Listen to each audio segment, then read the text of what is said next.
Hello everyone, welcome back to Spanish with Lali.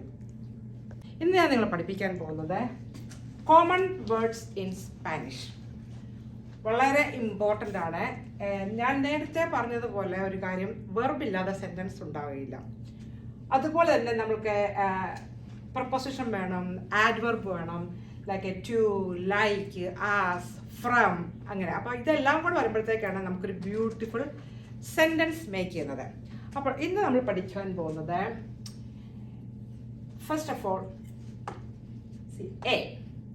ഇത് നമ്മൾ ഇംഗ്ലീഷിലെ ഫസ്റ്റ് ലെറ്റർ ആണ് എ. സ്പാനിഷിൽ നമ്മൾ ഒരിക്കലും ഇതിനെ എ എന്ന് പ്രൊനൗൺസ് ചെയ്യില്ല. ഇത് നമ്മൾ പ്രൊനൗൺസ് ചെയ്യുന്ന ആ സ്പാനിഷിൽ.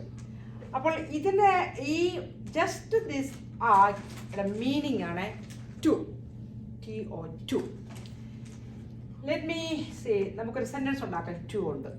See here, hola a todos. That means hello to a. അല്ല a. If you say in Spanish, hola a todos. Hello everyone or hello to. അവിടെ ടു ഉണ്ട്, അതാണ് ആ. മനസ്സിലായല്ലോ? ജസ്റ്റ് ലൈക്ക് മലയാളത്തിലെ ഫസ്റ്റ് ലെറ്റർ ആ, ഇംഗ്ലീഷിൽ എ, സ്പാനിഷിൽ ആ, ബട്ട് ജസ്റ്റ് ദ ആ is equal to to. Next ആൽഗോ. സി, നമ്മൾ സ്റ്റാർട്ട് ചെയ്യണത് എ ആണ്, എൽഗോ എന്നല്ല സ്റ്റാർട്ട് ചെയ്യണ, ആൽഗോ. എപ്പോഴും നമ്മൾ ഇംഗ്ലീഷ് ലെറ്ററിലെ എ ഓൾവേസ് ഓൾവേസ് ആ. ആൽഗോ അതിൻ്റെ meaning something. For example something else. ഇംഗ്ലീഷിൽ നമ്മളെങ്ങനെ പറയുന്നത്? ആൽഗോ മാസ്, ആൽഗോ മാസ്, സംതിങ് എൽസ്. അതുപോലെ എനിക്കൊരു കാര്യം, ഞാൻ മോളിലേക്ക് പോവുകയാണ്. ഇവിടെ കണ്ട ഓല, ഓലയിലെ എച്ച് നമ്മൾ എഴുതും, ബട്ട് നമ്മൾ പറയുമ്പോൾ എച്ച് നമ്മൾ പ്രൊനൗൺസ് ചെയ്യത്തില്ല. ജസ്റ്റ് ഓ തൊട്ട് പറയും. ഓല തോദോസ്, തോദോസ് എവരിവൺ. ഇവിടെ ഒരു കറക്ഷൻ ഞാൻ പറഞ്ഞുതരാം. തോദോസ് എന്ന് പറയുമ്പോൾ ഇവിടെ ഇരിക്കുന്നവരെല്ലാവരും മെന്നാണെങ്കിൽ മാത്രമേ നമ്മൾ തോദോസ് പറയുള്ളൂ. ഓല ആ തോദോസ്. പക്ഷെ അവിടെ ഇരിക്കുന്ന എല്ലാ ലേഡീസ് ആണെങ്കിൽ നമ്മുടെ ഈ തോദോസ് മാറി തോദാസ് ആവും. Keep in your mind. ഇനി ലേഡീസും മെന്നുള്ളൊരു മിക്സഡ് ഗ്രൂപ്പ് ആണെങ്കിൽ നമ്മൾ ഓൾവേസ് യൂസ് തോദോസ്. Just keep in your mind. അപ്പോൾ നെക്സ്റ്റ് ആൽഗ്വേൻ.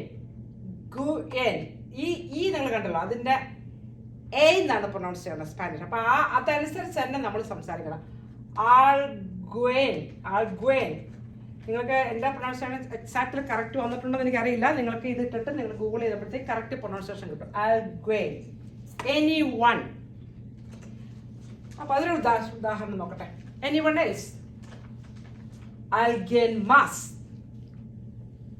നമ്മൾ എപ്പോഴും ഉപയോഗിക്കുന്നതാണ് എനിവൺ എൽസ്, എനിവൺ എൽസ്, ആൽഗേൻ മാസ്. ജസ്റ്റ് ലൈക്ക് നമ്മളിവിടെ പറഞ്ഞില്ലേ, സംതിങ് എൽസ്, ആൽഗോ മാസ്. നെക്സ്റ്റ് കൊമോ. കൊമോ, കൊമോ എന്ന് പറയുമ്പോൾ COMO, ഒരു ആക്സന്റ് മാർക്ക് ഒന്നും ഇല്ല അവിടെ. അപ്പൊ നമ്മൾ കൊമോ ഇങ്ങനെ ഒരു ഇതാണ് പറഞ്ഞത്. അതിന്റെ അർത്ഥം ലൈക്ക് ഓർ ആസ്. ഈ ലൈക്ക് എന്ന് പറഞ്ഞാൽ ഇഷ്ടം എന്നുള്ള ലൈക്ക് അല്ല, ഐ ലൈക്ക് യു എന്നുള്ളതിന്റെ ലൈക്ക് അല്ല ഇത്. നമ്മൾ എപ്പോഴും കേൾക്കാം ഈ സ്പാനിഷ് പറഞ്ഞ കൊമോ കൊമോ, like that's kind of like. അതാണ് ലൈക്ക്. അല്ലെങ്കിൽ ആസ്, ലൈക്ക് കൊമോ എസ്റ്റോ, ലൈക്ക് ദിസ്. എസ്റ്റോ മീൻസ് ദിസ്, കൊമോ എസ്റ്റോ. അതാണ് ലൈക്ക് ഓർ ആസ്. വേറൊരു ഞാൻ എഴുതിയിട്ടുണ്ട്, like I said. Like I said അത് സ്പാനിഷിൽ പറഞ്ഞ കൊമോ ദിഹെ. ദിഹെ എന്ന് പറഞ്ഞാൽ ഐ സെഡ് എന്നുള്ളതിൻ്റെ പാസ്റ്റ് ഒരൊറ്റ വേർഡ് ആണത്. ഞാൻ ഇനി കൂടുതൽ വെർബിലേക്ക് കിടക്കുമ്പോൾ നിങ്ങൾക്ക് അത് മനസ്സിലാവും. ഇപ്പൊ just keep in your mind, കൊമോ ദിഹെ, like I said. Make sense? Okay. Next കൊമോ. ഇവിടെ വ്യത്യാസം കണ്ടോ? ഓയുടെ മുകളിൽ ഒരു ആക്സെന്റ് ഉണ്ട്, അല്ലെങ്കിൽ ടിൽഡ ഉണ്ട്. അപ്പോൾ കംപ്ലീറ്റ് മീനിങ് മാറി. Just that tilde make a totally different meaning. ഓയുടെ മുകളിൽ ടിൽഡ നമ്മൾ ഓ സ്ട്രെസ് ചെയ്ത് പറയാൻ പറ്റണം. കൊമോ അതിൻ്റെ അർത്ഥം how. See the difference? Like how. ഇനി ഈ മുകളിലത്തെ കൊമയ്ക്ക് വെർബിൽ വരുമ്പോൾ വേറൊരു അർത്ഥമുണ്ട്, ഐ ഈറ്റ്. അത് ഞാൻ വെർബിലേക്ക് വരുമ്പം മോർ എക്സ്പ്ലനേഷൻ തരാം. കോണ്ടെക്സ്റ്റ് അനുസരിച്ചാണ് നമ്മൾ മീനിങ് മനസ്സിലാക്കുന്നത്. ഒരു വേർഡ് തന്നെ പലയിടത്തും നമ്മൾ ശരിക്കും ജസ്റ്റ് ലൈക്ക് മലയാളം, നീ എന്ത് ധരിച്ചു എന്ന് ചോദിക്കുമ്പോൾ അത് നീ എന്ത് ചിന്തിച്ചു എന്നുള്ള മലയാളം. പക്ഷെ ധരിക്കുക എന്നുള്ള വസ്ത്രം ധരിക്കുന്നതിന് മീനിങ് ഉണ്ട്, ധരിച്ചു എന്ന് പറഞ്ഞ പോലെ തന്നെയാണ് ഈ സ്പാനിഷിലും. ഓക്കെ, കൊമോ ഹൗ. ഹൗ നമ്മൾ പഠിച്ച ഹൗ ഉണ്ട് സെന്റൻസ്. കൊമോ എസ്താസ്, ഹൗ ആർ യു, കൊമോ എസ്താസ്, അതാണ് ഈ കൊമോ. അടുത്തത് ദേ. ഈ ഡി എന്ന് എഴുതാൻ നമ്മൾ സ്പാനിഷ് വായിക്കുന്നത് ദേ. ഈ ദേ ഇസ് വെരി ഇമ്പോർട്ടൻറ്റ്. ഒരുപാട് സ്ഥലങ്ങളിൽ നമ്മൾ ദേ യൂസ് ചെയ്യുന്നു. ദേക്ക് രണ്ട് മീനിങ്, രണ്ടല്ല വേറെ ഒരുപാട്. ഞാൻ മെയിൻ ആയിട്ടുള്ളൊരു മീനിങ്ങാണ് പറയുന്നത്. Of or from. ഇപ്പം ഞാൻ പറയുകയാണ് ദ സൺ ഓഫ് ഗാഡ് എന്ന് പറയാൻ വിചാരിക്കും. The son of God. എൽ ഈഹോ ദെ ദിയോസ്. എൽ എന്ന് പറഞ്ഞാൽ ദ, ഈഹോ എന്ന് പറഞ്ഞാൽ സൺ, ദ സൺ. പിന്നെ നമ്മൾ ദേ ഇട്ടു. എൽ ഈഹോ ദേ ദിയോസ്, ദ സൺ ഓഫ് ഗാഡ്. അപ്പോൾ ഓഫിന്റെ മീനിങ് വന്നു ആ ദേക്ക്. പിന്നെ നമ്മൾക്ക് ഫ്രം ആണെങ്കിൽ അതിന് ദെദോന്തേറേസ്. എപ്പോഴും കേൾക്കുന്നത് ദെദോന്തേറേസ്, where are you from. From എന്നാ കണ്ടോ ദേക്ക്. അപ്പൊ ഈ രണ്ട് ഡിഫറെന്റ് മീനിങ് അവിടെ വന്നു. പിന്നെ ഒരു ദസ്തയുണ്ട്. ദസ്ത എന്ന് പറഞ്ഞാൽ അതിന്റെ മീനിങ് ഫ്രം ആണ്. അത് ഞാനിപ്പോൾ സെൻറ്റൻസ് ഉണ്ടാക്കുന്നില്ല, അത് നിങ്ങൾ കീപ് ഇൻ യുവർ മൈൻഡ്. ദസ്ത from. We can make next ക്ലാസ്സിൽ I make all sentence or every single words.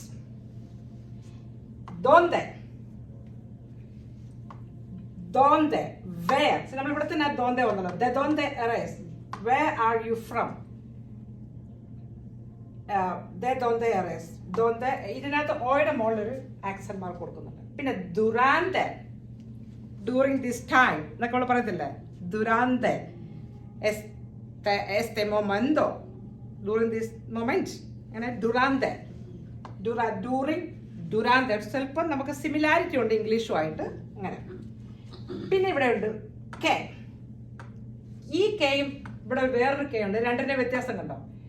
ഇവിടെ മുകളിൽ ആക്സന്റ് മാർക്ക് കൊടുക്കാത്ത നമ്മൾ ഈ എഴുതിയപ്പം അതിന്റെ മീനിങ് വ്യത്യാസം വന്നുണ്ട്. ഈ കെയുടെ മീനിങ് ദാറ്റ്, ഈ കെയുടെ meaning have. Okay, I have to eat. Tengo que comer. Tengo, I have to eat. ഈ തെങ്കോ പിന്നെ ദാറ്റ് എന്നുള്ള അവിടെ ഒരു മീനിങ് വരുന്ന അതാണ്. ഈ കെ എപ്പോഴും നമ്മൾ യൂസ് ചെയ്യാറുണ്ട്. അങ്ങനെ തെങ്കോ കെ, അങ്ങനെ ഒരുപാട് സെന്റൻസുകൾ. ഞാൻ സെന്റൻസിനെ കുറിച്ച് പറയുമ്പോൾ ഞാനത് കോൺജുഗേറ്റ് ചെയ്ത് പറഞ്ഞുതരാം. ബട്ട് ഇപ്പം ജസ്റ്റ് മനസ്സിലാക്കുക, ഈ കേക്ക് ദാറ്റ് എന്നാണ്. ഇവിടെ നമ്മൾ പ്രൊനൗൺസ് ചെയ്യുമ്പോൾ കൈൻഡ് ഓഫ് സിമിലർ, വലിയ വ്യത്യാസം കാണത്തില്ല, പക്ഷെ വ്യത്യാസം വരുത്തണം. ഈ ഇവിടെ ഒരു ആക്സന്റ് മാർക്ക് ഉണ്ട്, ഒരു സ്ട്രെസ് കൊടുക്കണം കെ. ബട്ട് നമ്മുടെ കോണ്ടെക്സ്റ്റിൽ നിന്ന് നമുക്ക് മനസ്സിലാക്കുക ഏത് കെ ആണ് നിങ്ങൾ അർത്ഥമാക്കുന്നുള്ളത്. ഹാവ്. ഇനി കിയനസ്, കിയൻ. ഇവിടെ എസ് വിട്ടുകളെ. കിയൻ എന്ന് പറഞ്ഞാൽ ഹു.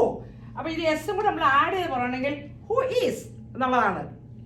അപ്പൊ ഈ കിയൻ, യെസ്, ഈ യെസ്, ഈ എസ് എന്ന് പറഞ്ഞ ഐ എസ് ഇംഗ്ലീഷിലെ ഈസ്. കിയനസ് ഹു ഈസ്. അപ്പൊ അത് ഇവിടെ ഇതൊരു വലിയ ഇമ്പോർട്ടൻ്റ് ആണ്. എല്ലാം ഇമ്പോർട്ടൻ്റ് ആണ്, ഇമ്പോർട്ടൻ്റ് അല്ലാത്തൊന്നുമില്ല. ഇവിടെ നമ്മൾ സി എന്ന് പറയും, ഇവിടെ നമ്മൾ സി. അതായത് ഇവിടെ പറഞ്ഞ സി, ഇഫ് ഐ ക്യാൻ. സി പോയതോ, ഇഫ് ഐ ക്യാൻ. പോയതോ മീൻസ് ഐ ക്യാൻ. നമ്മൾ പഠിപ്പിച്ച അർത്ഥം പോതേർന്നുള്ള ഇതെന്നുള്ളതാണ്. സി ഐ ക്യാൻ. അടുത്ത സി എന്തോ? യെസ്, സി. Did you understand? ആൻസർ സി. Yes, I got it. സി. അപ്പോൾ അത് മനസ്സിലായല്ലോ. പിന്നെ സോബ്ര. സോബ്ര എന്ന് പറഞ്ഞാൽ on top of the table, on it, എന്തെങ്കിലും അങ്ങനത്തെ ഒരു മീനിങ്ങിലാണ്. The book is on the table. സോബ്രെ ല മേശ. മേശ എന്നാണ് സ്പാനിഷിലും മേശയ്ക്ക് പറയണത്, മലയാളം മേശ തന്നെ. സോബ്രെ ല മേശ എന്ന് പറഞ്ഞാൽ ല എന്ന് പറയണത് അതിൻ്റെ ദ എന്നുള്ള അർത്ഥമാണ്. അത് മേശ ഫെമിനിയൻ ആയതുകൊണ്ടാണ് ല ഞാൻ പറഞ്ഞത്. സോബ്രെ ല മേശ, on the top of the table. ഇനി ഒരൊറ്റ വേടേ ഉള്ളൂ. നമ്മുടെ ഇംഗ്ലീഷിൽ പറയണ വൈ എന്ന് പറയും. ഇതെപ്പം നിങ്ങൾ സ്പാനിഷിൽ കണ്ടാലും ഈ നമ്മുടെ മലയാളത്തിലെ ഈ ഇല്ല, ഇലയുടെ ഈ, ആ ഈ ആണിത്. അതിന് അർത്ഥമുണ്ട്. And, I and you, yo y tú. I, yo, സ്പാനിഷിൽ ഈ ആൻഡ് യു. അങ്ങനെ സെൻറ്റൻസ് മേക്ക് ചെയ്യുകയാണെങ്കിൽ ഒരുപാട് സ്ഥലത്ത് നമ്മൾ ഈ ഉപയോഗിക്കുന്നുണ്ട്. അടുത്തത് ഇപ്പം ഇവിടെ നമ്മൾ ഒറ്റ വേർഡിനുള്ള ആദ്യം മീനിങ് കണ്ട് ടു, ഇവിടെ നമ്മൾ ഒറ്റ വേർഡ് കണ്ട് ഈ. പക്ഷെ ഇംഗ്ലീഷിൽ അങ്ങനെ ഈ ഒരു ആ എഴുതി കഴിഞ്ഞാൽ എ എഴുതി കഴിഞ്ഞാൽ അതിന് മാത്രമായിട്ട് പ്രത്യേകിച്ച് ഒരു അർത്ഥമൊന്നുമില്ല. ഇവിടെ അതിന് ടു എന്നൊരു ഫുൾ മീനിങ് ഉണ്ട്. അതുപോലെ ഈ ആൻഡ്. ഇനി ഇതെങ്ങനെ പ്രൊനൗൺസ് ചെയ്യും? വൈ എ എന്നാണ്. ജ ഓ യ. ഇതൊരു വലിയ സ്ട്രോങ് വേർഡാണ്. Already. I already ate. I'm done already. എല്ലാവരും നമ്മൾ പറയും ജയ എച്ചോ ഐ ആം ഡൺ. ഇപ്പം എനിക്ക് പെട്ടെന്ന് കിട്ടുന്നില്ല. ഒരുപാട് സ്ഥലത്ത് നമ്മൾ ഈ യ ഓക്കെ ഓക്കെ അങ്ങനെയൊക്കെ പറയാം. യ. അപ്പോൾ ഇത് ആണ് ഇതിന്. അപ്പം നമ്മൾ ഇന്ന് പഠിച്ചത് ഇതെല്ലാം വളരെ ഇമ്പോർട്ടൻ്റ് കാര്യങ്ങളാണ്. നിങ്ങൾ ഇത് വെച്ചുള്ള സെൻറ്റൻസുകളൊക്കെ നോക്കിക്കാൻ ഗൂഗിൾ ചെയ്താലൊക്കെ കാണാം. നമുക്ക് അടുത്ത ക്ലാസ്സിൽ കുറച്ചുകൂടെ ഞാനൊരു സെൻറ്റൻസ് മേക്ക് ചെയ്ത് ഈ ഓരോ വേർഡും നിങ്ങളെ പഠിപ്പിക്കാം. അപ്പോൾ ഇന്നത്തെ ക്ലാസ് നമുക്ക് കൺക്ലൂഡ് ചെയ്യാം. Okay, have a nice day. അഡിയോസ്, ഹasta luego, bye.